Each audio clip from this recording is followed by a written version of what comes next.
Thank you for joining me on Wilderness with Amani. I just finished fishing Fontanellis Lake, and I forgot my sunglasses, so I had to cut it early. So that gives me time to go mess around and do something here before I have to hike out. So I'm back at Dick's Lake, and I'm gonna go scout some stuff out. I'm gonna bring my fly rod and my jig. My jig's been the money on this trip so far. I caught a lot of fish on my fly rod yesterday, though, fishing for Patreon. So let's see if we can't get a few more. As soon as I finish filtering water, we're going to size it up, and we're going to go full attack. Full attack. So I fished over there yesterday, that stretch, and that's really nice water over there. And I fished that for Patreon. I got a couple nice fish. I fished over here last evening for YouTube. I know that straight back there in those trees between the two granite, there's two inlet creeks that come in right next to each other. And it's like the dueling banjos of inlet creeks, and it's really good. But it is hard to get back there if I remember correctly. What I'm gonna do is I'm gonna fight my way up and over that slab there and get out onto this big granite expanse, and then I'll make decisions what I'm gonna do after that. I only have a few hours before I need to make lunch, take a nap, and hike out of here. So I don't know if I have the time to go all the way back there because that's gonna take a lot of time. All right, unless I wanna, there's that one flat section of granite right there that is very sketchy to cross. And I remember it from last time. So I think my best bet is to go up and over. It's having to cross stuff like this is the reason why in the email I sent to my brother to send the El Dorado County Sheriff's, if I don't contact him by Wednesday morning, it's why I say you could probably find me in the back of Dick's Lake, because if I'm gonna get hurt, this is where it's gonna be. It's not gonna be the part of the lake where there's a trail that goes around. So we'll see how far I can get. I'd like to go here, but if I even can get across this little thing of water, getting over that is gonna be extra sketchy. And I think I gotta go the long way around. I think the long way is the only way that I can do it without getting killed or seriously wet or injured. That looks like it sucks. So I should have went all the way up to the trail, but since I didn't, I'm gonna have to try to make my way around this slab.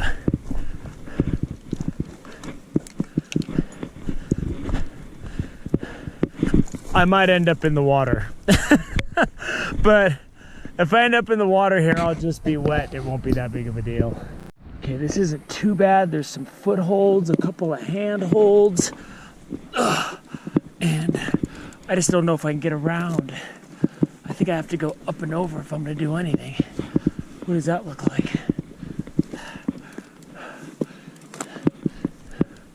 That is just not something I can do. All right, I ain't going up that. I'm gonna have to reevaluate. So it was stupid of me to try to cross that steep angle, and me trying to get back was a lot harder than getting out there. But there is a route up here that I can make it over. The first time I went back there, I used the trail. There's a trail that's way up there. So no matter what, I can fish this whole expansion. I can hear running water. So I think I might be back to some kind of inlet. Even if this isn't the inlets that I made it to last time, this is probably where I'm gonna fish. I'm including this struggle to get back here just because a lot of times I just start filming and I'm at the back of a lake. I never show what it takes to get to the spot I'm fishing. So that's what you're getting here. So there's water going in here. I'm gonna go down to the water and fish down here, and I'm not going any farther because it's just so hard to get around once you get back to this side of the lake. There isn't the easy trail that goes around the rest of the lake. Is the fishing gonna be any better? I have no idea. It isn't flowing much, but this is the spot with the two creeks. There's just not as much water. And I'm throwing a heavy bead head out there. I'm getting better left-handed. Those of you who are new to my channel, I'm fishing left-handed because my right arm's all messed up still. And I'm throwing this heavier bead head so I can fish a little faster. Man, this is some time-consuming fishing. I'm like, I had to let my nymph sink almost to the bottom. And then this guy picked it up. And he's a nice brookie. But man, I'll show you what I was doing to get this guy. And it's really tough to see strikes. I barely have this guy hooked. Woo, woo. Come on, brookie. Come on, brookie. We want to see your colors. Ooh, he's jumping. He's jumping. He's jumping. Let's get him over here. Right into the net. Nice brookie, though. Not as big as the ones I was getting in Fontanellis, but that's a good-sized brookie for an alpine lake. Look at that guy. Woo! So I'm fishing a short leader that's about 6 feet long. And I'm whipping my bead head out there. I got a big bead head on, so it's heavy. And I'm letting my line sink until the tip of my line is pointing down. And then once I get down there, I start stripping it. And it's really tough to see. Like if I didn't have my polarized glasses, I couldn't do what I'm doing right now. There's just no way I could even see that I had a bite. I might have to switch to a jig soon. This is really slow and painstaking. I'm catching fish, and I could probably sit here and do it all day, but I don't have all day. I kind of gotta hike out of here and drive home. But I mean, I'm putting some fish in the net, or I'm at least hooking them. I don't know if I'll get them in the net, but we'll see. You can see that nymph right there. So far, I'm 2 for 2 on hook sets, which is amazing because you can barely see the line. There it is. Nice brookie. Nothing huge or anything, but you know, it is. It is what it is. It is all deep water. And everyone who watches my channel knows I like to sight fish. I like to catch stuff close to shore. There's none of that today. Today it's slow. Let your stuff sink. Give it tugs. But it's all tugs. I mean, I'm having to put action on these flies. You know, I was hoping that there'd be more flow in these creeks, but it's okay. These brookies really fight, though. They're nice. Even the small ones are nice. Nothing's like what I was getting in Fontanellis, man. That was great. But these fish have a lot of wild feist in them. If he came off, it wouldn't be the worst thing. All right, let's get a little bit more line in. But this short leader really allows me to see my line while I'm fishing it so deep like I am. There we go. Let me get my hands wet. There he is. That's a nice brook trout right there. I mean, that's a really good brook trout for a Sierra Lake. Especially as high as this one. This is probably like 8,500 or something. Get back in the water. There he goes. And I've only caught 3 fish with this nymph. But this nymph is pretty much ripped to pieces, yet I'm gonna still use it anyway. I put on a black beadhead woolly bugger, hoping to run into something big, but what I ran into instead, oh, he came off. Thank goodness for the barbless hooks. Was a small one. So what I'm doing with this thing, I'm fishing it fast. I'm letting it sink, and then I'm just keeping my rod tip really close to the water and just doing hard strips. You know, I'll let it sink a little bit, and then I'm just hard stripping. Got my line close to the water.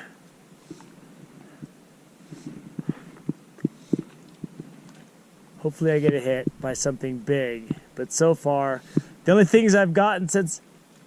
Oh, the only things I'm getting is these little guys. There's a bunch of little guys over here. Let's get this. No matter what you're using, it seems like you gotta let everything sink. But this guy came up and hit that woolly bugger.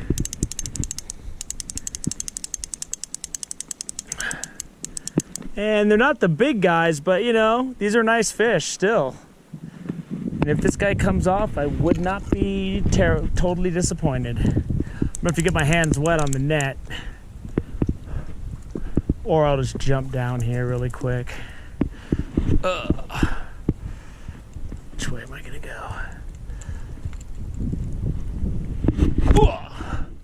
Okay. You better not come off now, because I just jumped down a rock to get you. There you go. Nice brookie though. Oh, we came off right there in the net. There we go. Woo!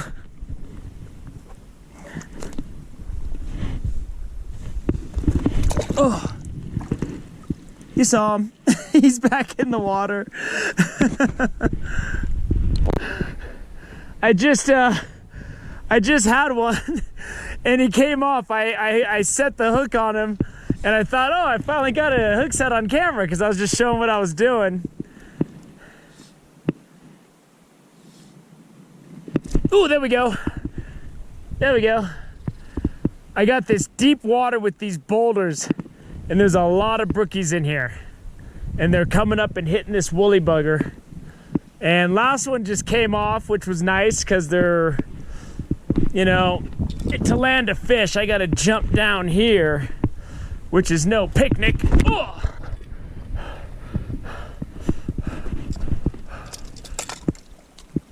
But, you know, if that's what I gotta do to land a fish, that's what I gotta do.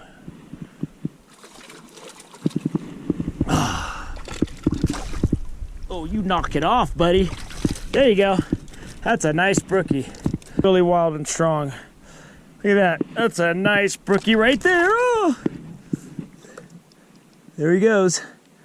I'm gonna go find a spot where I don't have to do a 3-foot rock to rock leap just to land the fish, man. There's no cushy trail on this part of the lake. The fishing's really good, but I mean, I was catching fish where there's a trail yesterday. But I kind of like that I switched to this woolly bugger because it sinks really fast and I can strip it quick, and it's got fast action. Because the beadheads, they were working, but I really had to take my time with that, man. Let's see what's going on here. There seems to be, the fish are hanging out like kind of resident fish, and they'll stay in like one area. So once the word's out about you, it's over. It's over, Johnny. And basically, I'm just doing the same thing I was doing before. Keep my rod tip about 2 inches above the water, and I'm just stripping it. There we go. Ooh. My right arm's starting to feel good, But I'm getting to a point with my left hand now where I'm obsessed with going the whole distance on learning how to fish left-handed. And, you know, the problem with me is I'm having a hard time managing the line with my, I gotta climb down here to get this fish. I'm having a hard time managing the line with my right hand rod. Oop, there he goes, a little guy. Suddenly the fish started jumping. But all the fish in this little cove seem to be small.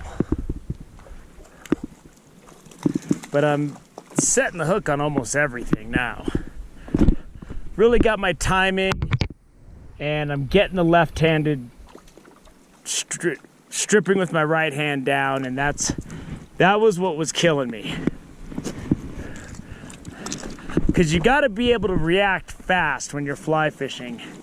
And the spin fishing's been tough too, but I'm getting better at both. I'm almost there.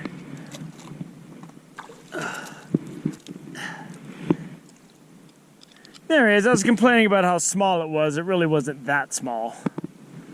Getting back out there. Ooh, he shot out, man. Man, there are a bunch of brookies just jumping like crazy now. And they're aggressively hitting this woolly bugger. And this is good practice for me because I needed to practice setting the hook left-handed. And I'm getting a lot of practice doing it. But these are nice brookies, just jumping around.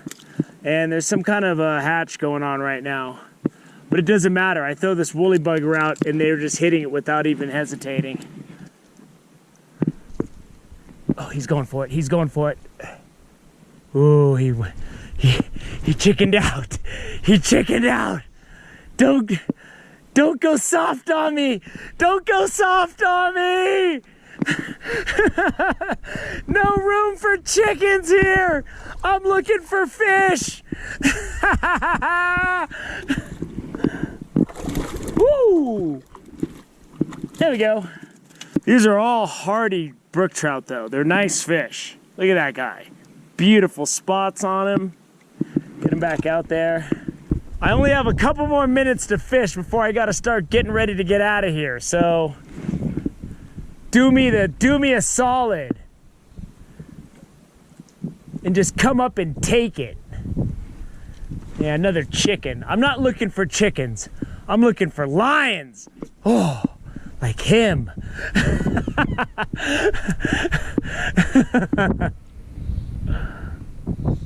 All right, I could sit here and catch fish all day long, as many as I wanted. So I'm pretty much gonna call it after this guy.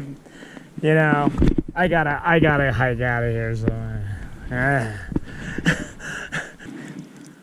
there we go, another nice brookie. So here's one last look at the back of Dick's Lake before I call it. Beautiful, beautiful lake. So I hope you enjoyed this. I battled to the back of the lake. The creeks that I wanted to fish really weren't flowing, but oh well, I still caught some fish. You know, the nymph fishing was slow for me, so I put on that woolly bugger and just started stripping that thing, and was just hitting one fish after another. I could sit back here and catch fish all day. I'm just done climbing on these rocks. So I'm gonna go back to camp, take a nap, and then I'm gonna make myself some sour cream and chives mashed potatoes and a can of Spam Light. I'm gonna cube that up. Not even the real Spam. I got like great value Spam Light. So I don't even want to know what's in that. So we'll just call it meat. All right, because the list of ingredients would most likely be just so disgusting I wouldn't want to eat it. But without that list, I am digging in, full charge, steam ahead. Hope you enjoyed this fishing in the back of Dick's Lake. Thank you for joining me on Wilderness with Amani. Until next time.